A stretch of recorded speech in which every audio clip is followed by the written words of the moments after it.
Basil Rajapaksa கீழே விழுந்ததில் உடம்பில் உள்ள அத்தனை பகுதிகளும் சேதப்பட்டு விட்டது. அவர் படுத்த படுக்கையிலே தான் கிடக்கின்றார். இதனால் தான் அவரால் இலங்கைக்கு வர முடியாமல் இருக்கின்றது என்ற அடிப்படையிலே மஹிந்த ஜாப்பா அபேவர்தன தெரிவித்திருக்கின்றார். எனவே அவர் இலங்கைக்குள்ளே இருக்கின்ற வழக்குகளை முன்னிலையாக அமைக்கான காரணம் இப்போதும் அவர் மருத்துவமனையிலே சிகிச்சை பெற்று வருகின்றாராம் பெசில் ராஜபக்ச என்ற தகவல்களும் வெளியாகி இருக்கின்றது. மேலும் சுரேசாலே மரணம் அடைவதற்கு வாய்ப்பு இருக்கின்றது. சுரேசாலையுடைய உயிருக்கு அச்சுறுத்தல் இருக்கின்றது. அப்படி சுரேசாலை தற்கொலை செய்து கொண்டாலோ அல்லது அவருடைய உயிருக்கு சிறைக்குள்ளே ஆபத்து ஏற்பட்டாலோ அதற்கு முழு பொறுப்பும் இந்த அரசாங்கமும் இந்த சிஐடியினுடைய பணிப்பாளர் சானி அபயசேகரவும் தான் என்பதை சுட்டிக்காட்டியிருக்கின்றார் அவருடைய மனைவி. அத்தோடு அவரை நிர்வாணமாக சிறையிலே வைத்து கடுமையாக தாக்கி வருகின்றார்கள் என்ற அடிப்படையிலும் இப்போது சுரேஷ் சாலேவுடைய மனைவி இந்த கருத்தை தெரிவித்திருக்கின்றார். இந்த விடயங்கள் பற்றித்தான் இந்த தொகுப்பினூடாக முழுமையாக பேச போகின்றோம். அன்புறவுகளில் ஒருக்குமே வணக்கம். பெசில் ராஜபக்சவுக்கு 3 பிடியாணைகள் பிறப்பிக்கப்பட்டிருக்கின்றது. பெசில் ராஜபக்ச நீதிமன்றத்திலே முன்னிலையாக வேண்டும், அதுவும் பெசில் ராஜபக்சவை கைது செய்து நீதிமன்றத்திற்கு கொண்டு வாருங்கள் என்ற அடிப்படையிலே 3 பிடியாணைகள் பிறப்பிக்கப்பட்டிருக்கின்றது. குறிப்பாக மாத்தறை நீதிமன்றம் ஒரு பிடியாணை உத்தரவு பிறப்பித்திருக்கின்றது. உடனடியாக அவரை கைது செய்து மாத்தறை நீதிமன்றத்திலே முற்படுத்த வேண்டும். காரணம், தென்னந்தோட்ட காணியை மோசடியாக பெற்றுக்கொண்டார் என்ற அடிப்படையிலே. இன்னும் ஒரு வழக்கு என்று பார்க்கின்ற போது இப்போது சிஐடியுடைய கையிலே இருக்கின்ற ஒரு மிக முக்கியமான வழக்கு, அதாவது பெசில் ராஜபக்ச உட்பட அவருக்கு நெருங்கிய நண்பர்கள் 3 பேர், அந்த 3 பேரையும் கைது செய்வதற்கு முயற்சித்த போது எல்லோருமே தப்பி ஓடி விட்டார்கள். எங்கே என்று தெரியாமல் தலைமறைவாகி விட்டார்கள். நாட்டிற்குள்ளே தான் இருக்கின்றார்களா அல்லது நாட்டை விட்டு வெளியே போனார்களா என்ற ஒரு கேள்வி இருக்கின்றது. காரணம், பெசில் ராஜபக்ச 2014ஆம் ஆண்டு ஊவா மாகாண சபை தேர்தலின் போது மொனராகலை மாவட்டத்திலே மஹிந்த ராஜபக்சவுடைய உருவம் பொறிக்கப்பட்ட டிஷர்ட்களை, அதாவது அவருடைய மேலாடைகளை விற்பனை செய்திருந்தார்களாம். 12,000 டிஷர்ட்கள் அங்கே அச்சிடப்பட்டு முன்னால் மஹிந்தவினுடைய உருவம், பின்னால் வெற்றிலை சின்னமும் தர அடையாளமும், வெற்றிலைக்கு வாக்கெடுங்கள் என்ற அடிப்படையிலே தர அடையாளமும் இடப்பட்டிருந்த அந்த டிஷர்ட்கள் விற்பனை செய்யப்பட்டிருந்தது. 12,000 டிஷர்ட். இது நாடு முழுவதும் விற்பனை செய்யப்பட்டிருக்கின்றது. ஆனால் ஊவா மாகாண சபை தேர்தல் 2014 போது இந்த விடயம் வெளிவந்திருக்கின்றது. இது சார்ந்த வழக்கை இப்போது சட்டமாதிபர் திணைக்களம் நீதிமன்றத்திலே இப்போது வழக்கு தாக்கல் செய்திருக்கின்றார்கள். உடனடியாக இந்த பெசில் ராஜபக்ச தான் இதே தலையாரியாம். இந்த மஹிந்தனுடைய முகம் பதிக்கப்பட்ட டிஷர்ட்டுக்கு காரணம் அப்போதைய அமைச்சராக இருந்த பெசில் ராஜபக்ச தான். எனவே பெசில் ராஜபக்சவை உடனடியாக கைது செய்ய வேண்டும், கைது செய்து நீதிமன்றத்திலே முற்படுத்துங்கள் என்ற உத்தரவு பிறப்பிக்கப்பட்டிருக்கின்றது. இந்த டிஷர்ட்கள் 12,000 டிஷர்ட்களையும் அச்சிடுவதற்கு பயன்படுத்தப்பட்ட பணம் எங்கிருந்து வந்து என்று பார்க்கின்ற போது இது அரச பணம், சுற்றுலா மேம்பாட்டு பணியகத்திற்கு சொந்தமானதாம். சுற்றுலா மேம்பாட்டு பணியகத்திற்கு சொந்தமான, சுற்றுலா அமைச்சகங்களே உள்ள இந்த சுற்றுலா மேம்பாட்டு பணியகத்திற்கு சொந்தமான பணத்தை தான் இந்த பெசில் ராஜபக்ச அவருடைய தலையீட்டோடு அந்த சுற்றுலா மேம்பாட்டு பணியகத்தினுடைய தலைவர், சுற்றுலா மேம்பாட்டு பணியகத்தினுடைய மிக முக்கியமான பணிப்பாளர் என்று எல்லோருமே சேர்ந்துதான் இந்த வேலையை செய்திருக்கின்றார்களாம். இவர்கள் 3வரையும் கைது செய்து நீதிமன்றத்திற்கு கொண்டு வரும்படி உத்தரவு பிறப்பிக்கப்பட்டிருந்தது. ஆனாலும் பெசில் ராஜபக்ச நாட்டிற்குள்ளே இல்லை என்பது தெரியும். அவர் அமெரிக்காவிலே தலைமறைவு வாழ்க்கை வாழ்ந்து வருகின்றார். இதற்கு முன்னைய வழக்கிலும் அவரை கூப்பிடுகின்ற போது அவர் சொல்லியிருந்த விடயம், நாங்கள் அமெரிக்காவிலிருந்து இலங்கைக்கு வரவழிக்கிட்டோம், இதற்கு விமான டிக்கெட்டுகளையும் நாங்கள் பதிவு செய்து விமானத்திற்கு தயாராகின்ற போது ஒரு கதிரையிலே இருந்தேன், கதிரை உடைந்து விழுந்ததிலே இடுப்பெலும்பு உடைந்து விட்டது, இதனால் 6 மாதங்களுக்கு எங்கும் செல்ல முடியாது என்று மருத்துவர் சொல்லிவிட்டாராம். இது ஒரு சாக்கு போக்கு கடந்த வருடம் சொல்லியிருந்தார்கள். இப்போது இந்த பிடியாணை உத்தரவு பிறப்பிக்கப்பட்ட போது மஹிந்த ஜாப்பா அபேவர்தன வாய் திறந்திருக்கின்றார். முன்னாள் அமைச்சர் மஹிந்த ஜாப்பா அபேவர்தன சொல்லியிருக்கின்றார், பெசில் ராஜபக்சவுக்கு உண்மையிலே இலங்கைக்குள்ளே வர முடியாது, அவருக்கு உடம்பிலே வருத்தம் இல்லாத இடமே இல்லையாம். குறிப்பாக அவர் மருத்துவ சிகிச்சை பெற்று வருகின்றாராம், படுத்த படுக்கையாக இருக்கின்றார். இதனால் தான் பெசில் ராஜபக்ச அவர் இலங்கைக்குள்ளே வர முடியாது என்ற அடிப்படையிலே தகவல் சொல்லியிருக்கின்றார்.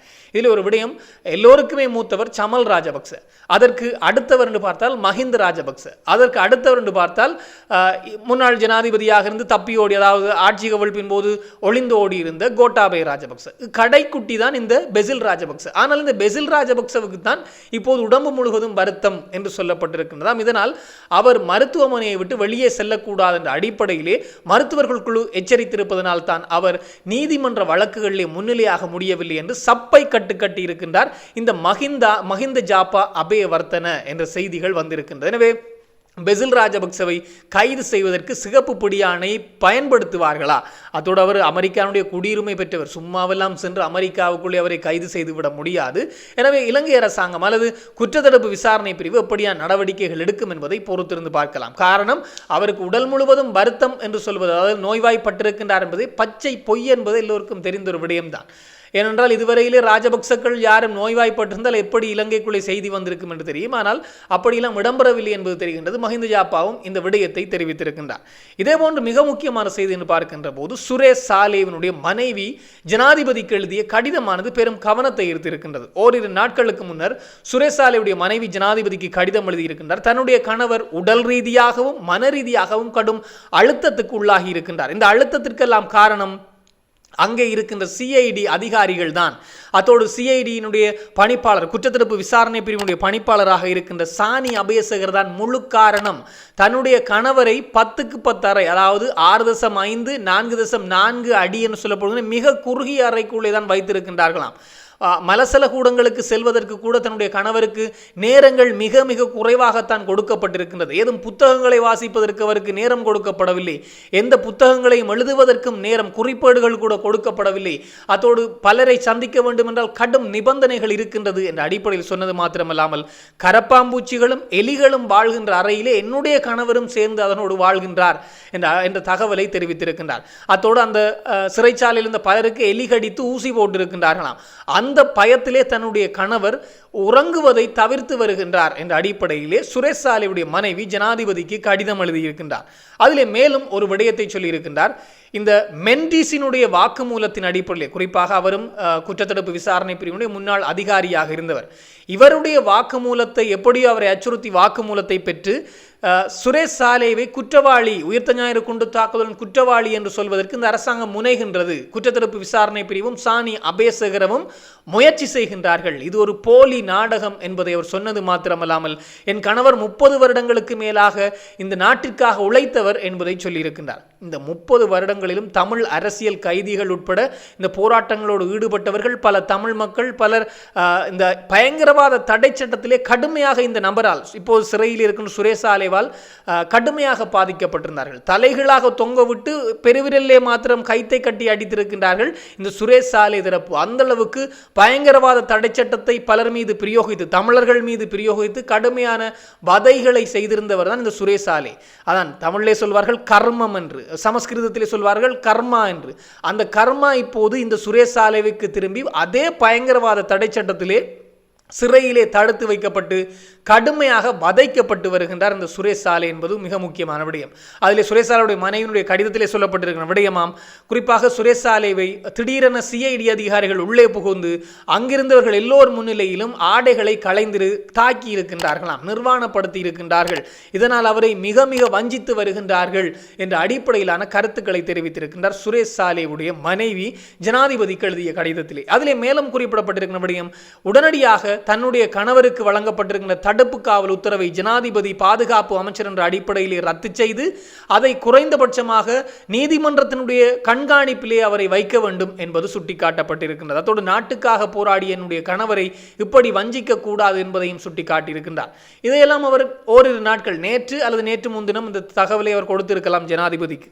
இன்றைய தினம் நீதிமன்றத்திலே மீண்டும் சுரேஷ் சாலேவுக்கு 90 நாட்கள் தடுப்பு காவல் உத்தரவு பிறப்பிக்கப்பட்டிருக்கிறது. கடந்த 2ஆம் மாதம் 25ஆம் தேதி அவர் கைது செய்யப்பட்டிருந்தார். அவருடைய தடுப்பு காவல் உத்தரவு அல்லது தடுப்பு காவல் காலம், பயங்கரவாத தடைச்சட்டத்தை 90 நாட்கள் தடுத்து வைக்கப்படுகின்ற காலம் நிறைவடைந்த போது மீண்டும் அவரை தடுப்பு காவலை வைப்பதற்கு அதே ஜனாதிபதி அனுரகுமார் திசாநாயக்க பாதுகாப்பு அமைச்சர் என்ற அடிப்படையிலே அவருடைய உத்தரவிலேதான் இந்த மீண்டும் 90 நாட்கள் தடுப்பு காவல் வழங்கப்பட்டிருக்கின்றது. ஒருபுறம் சுரேஷ் சாலேவுடைய மனைவி ஒரு கடிதத்தை அனுப்புகின்றார், என்னுடைய கணவருக்கு இப்படியெல்லாம் நடக்கிறது, ஒருவேளை அவரும் தூக்கிலே தொங்கினால், கபில சந்திரசேன போன்றும் ரங்க ராஜபக்ச போன்றும் அவர் தற்கொலை செய்தாலோ தூக்கிலே தொங்கினாலோ அதற்கு காரணம் சானி அபேசகர் தான். குற்றத்தடுப்பு விசாரணை பிரிவினுடைய பணிப்பாளராக இருக்கிற சானி அபேசகரவும் இந்த அரசாங்கம் தான் பொறுப்பேற்க வேண்டும் என்பதை சுட்டிக்காட்டியிருந்தார்.